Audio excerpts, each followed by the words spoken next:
Item ಯಾವುದೇ ಇರಲಿ try ಮಾಡಿ ಆಚಿ ಚಿಕನ್ ಮಸಾಲಾ. ಆಚಿ ಚಿಕನ್ ಮಸಾಲಾ. ಸರ್, ಕಳೆದ ಬಾರಿ ಕ್ಯಾಬಿನೆಟ್ ನಲ್ಲಿ ಒಮ್ಮತಕ್ಕೆ ಬಂದಿದ್ರು ಕೂಡ ಹೊರಗಡೆ ಬಂದ ನಂತರ ಅಭಿಪ್ರಾಯಗಳು ಬದಲಾಯಿತು. ಈಗ ನಿಮ್ಮನ್ನು ಒಂದಿಷ್ಟು ಜನ ಮೀಟ್ ಮಾಡಿದ್ದಾರೆ, ನೀವು ಖರ್ಗೆರ್ ಅವ್ರನ್ನ ಮೀಟ್ ಮಾಡಿದ್ರಿ, ಸಿದ್ದರಾಮಯ್ಯನವ್ರನ್ನ ಮೀಟ್ ಮಾಡಿದ್ರಿ, ಮತ್ತೊಂದ್ ಕಡೆ ಮುನಿಯಪ್ಪ ಅವ್ರದ್ದು ಇನ್ನೊಂದು ಟೀಮ್ ತರ ಆಗೋಗಿದೆ.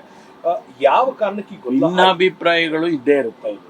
ಕ್ಯಾಬಿನೆಟ್ ನಲ್ಲಿ ಅವರವರ ಅಭಿಪ್ರಾಯ ಹೇಳ್ತಾರೆ. ಒಟ್ಟಾರೆ ಕ್ಯಾಬಿನೆಟ್ ಲಾರ್ಜರ್ ಇಂಟ್ರೆಸ್ಟ್ ಇಂದ ಸರ್ಕಾರ ಕ್ಯಾಬಿನೆಟ್ ಅಂದ್ರೆ ಆ ಕ್ಯಾಬಿನೆಟ್ ಸರ್ಕಾರದ ಭಾಗ. ಹಾಗಾಗಿ ಕ್ಯಾಬಿನೆಟ್ ಅಲ್ಲಿ ತೀರ್ಮಾನ ಆಗುತ್ತೆ. ಅಲ್ಲಿ ಕ್ಯಾಬಿನೆಟ್ ಅಲ್ಲಿ ಎಲ್ಲರೂ ಒಂದೇ ಹೇಳೋದಿಲ್ಲ.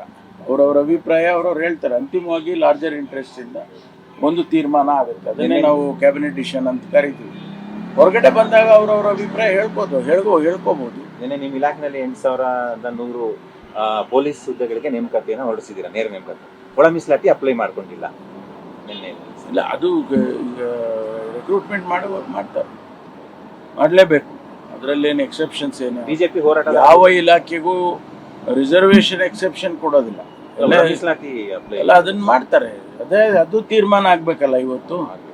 ಇವತ್ತು ತೀರ್ಮಾನ ಆದ್ಮೇಲೆ ಮಾಡ್ತಾರೆ. ಸರ್, ಈಗ ಸ್ವಾಮೀಜಿ ಜ್ಞಾನಪ್ರಕಾಶ್ ಅವರು ಸಿಎಂ ಅವ್ರಿಗೆ ಒಂದು ಪತ್ರ ಬರೆದಿದ್ದಾರೆ. ನಾಗಮೋಹನ್ ದಾಸ್ ಅವರು ಕೊಟ್ಟಿರುವಂತಹ ವರದಿಯನ್ನ ತಿರಸ್ಕಾರ ಮಾಡಬೇಕು, ಇಲ್ಲ ರದ್ದು ಮಾಡಬೇಕು. ಯಾಕಂದ್ರೆ ಅದು ಸೈಂಟಿಫಿಕ್ ಆಗಿಲ್ಲ, ನ್ಯಾಯವನ್ನ ಕೊಡ್ತಾ ಇಲ್ಲ.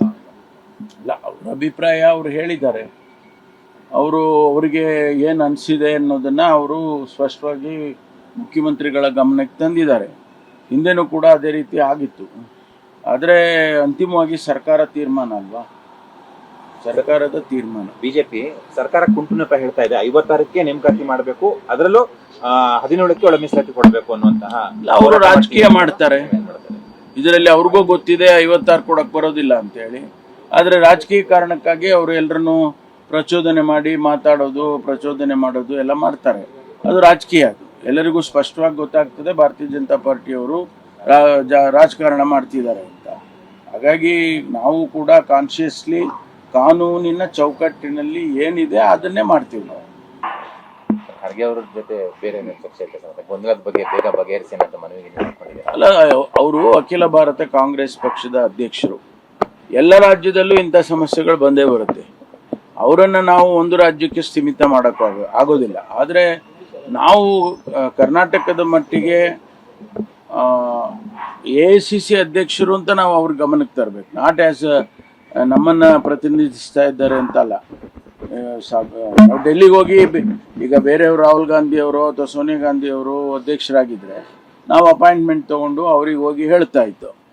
ಆದರೆ ನಮ್ಮ ಅಧ್ಯಕ್ಷರು ಇಲ್ಲೇ ಸಿಗ್ತಾರಲ್ಲ, ನಮಗೆ ಅದು ಸ್ವಲ್ಪ ಸುಲಭ. ಹೋಗಿ ಅಪಾಯಿಂಟ್ಮೆಂಟ್ ತೊಗೊಂಡು ಅವರಿಗೆ ತಿಳಿಸ್ತೀವಿ. ಅದು ಅವ್ರ ಗಮನದಲ್ಲಿ ಇರಲಿ. ಯಾಕಂದರೆ we are A national party. ನಾವು ಏನೇ ಪಾಲಿಸಿ ಡಿಸಿಷನ್ ತೊಗೊಂಡ್ರೆ ಬೇರೆ ಬೇರೆ ರಾಜ್ಯಕ್ಕೂ ಕೂಡ ಅಪ್ಲೈ ಆಗುತ್ತೆ. ಈಗ ತೆಲಂಗಾಣದಲ್ಲಿ ಆಗಲೇ ಅವರು ಕೂಡ ಇಂಪ್ಲಿಮೆಂಟ್ ಮಾಡ್ತಾ ಇದ್ದಾರೆ. ಆಂಧ್ರ ಪ್ರದೇಶದಲ್ಲಿ ಮೊದಲಿಂದನೂ ನಡೆದಿದೆ. ಅದು ಸುಪ್ರೀಂ ಕೋರ್ಟ್ನಲ್ಲಿ ಸ್ಟೇ ಆಗಿತ್ತು, ಅನ್ಕಾನ್ಸ್ಟಿಟ್ಯೂಷನಲ್ ಅಂತ ಮಾಡಿದ್ರು. ಆಮೇಲೆ 2024ರಲ್ಲಿ ಮತ್ತೆ ತಿರುಗಾಗಿ ಡಿವಿಷನ್ ಮಾಡಬಹುದು ಅಂತ ಒಂದು ಆದೇಶ ಬಂತು. ಈಗ ಇದೆಲ್ಲ ನಡೀತಾ ಇದೆ ಬೇರೆ ಬೇರೆ ರಾಜ್ಯಗಳಲ್ಲಿ ಕೂಡ. ಅದಕ್ಕೆ ನಾವು ಅವ್ರ ಗಮನಕ್ಕೆ ತಂದಿದ್ದೀವಿ. ಅಧಿಕಾರ ಹಂಚಿಕೆ ಗೊಂದಲದ ಬಗ್ಗೆ ಇಲ್ಲ, ಅವ್ಯಾವು ಮಾತಾಡಲಿಲ್ಲ, ನಾವು ಚರ್ಚೆ ಆಯಿತು ಅಂತ ಅದ್ಯಾವುದು ಮಾತಾಡಿಲ್ಲ.